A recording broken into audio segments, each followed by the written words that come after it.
Bagara rice with special masala mutton curry ఎలా ఉంటుందో చెప్పండి. చేసుకుందామా? మరి కిచెన్లోకి వెళ్దామా? స్టవ్ పైన ఒక బౌల్ పెట్టండి. అందులో ఆయిల్ వేయండి. వేసిన తర్వాత మంచిగా కట్ చేసిన ఆనియన్స్ వేయండి. వేసారా?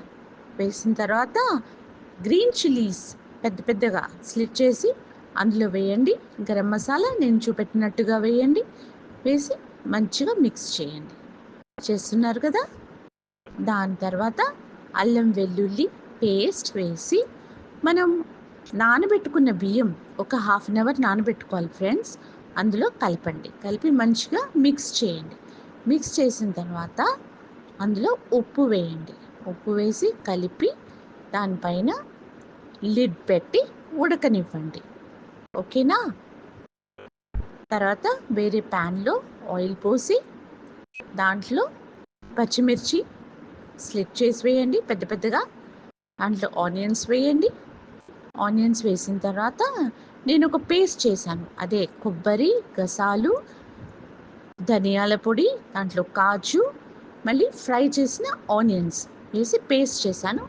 ఆ పేస్ట్ దానికి కలపండి. ఓకేనా? కలిపి మంచిగా మిక్స్ చేసి కొంచెం ఉడకనివ్వండి.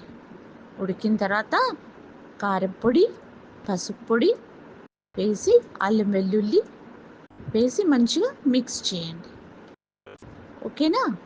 ఇది ప్రాపర్గా మిక్స్ అయ్యి కొంచెం నూనె రావాలి పైకి. సరేనా ఫ్రెండ్స్? దాని తర్వాత మటన్ యాడ్ చేయండి. దానికి మటన్ యాడ్ చేసి మంచిగా కలపండి. కలిపిన తర్వాత ఉప్పు వేయండి.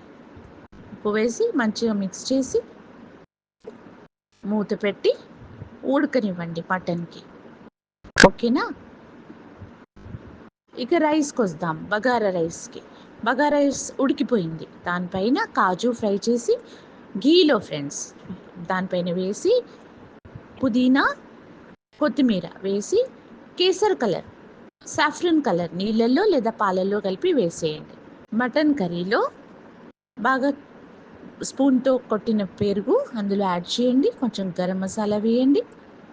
రెడీ అయిపోతుంది మీది mutton curry with bagara rice ready. చూడండి టేస్ట్ ఎలా ఉందో. చూస్తున్నారు కదా. కొంచెం టేస్ట్ కూడా చేయండి ఫ్రెండ్స్.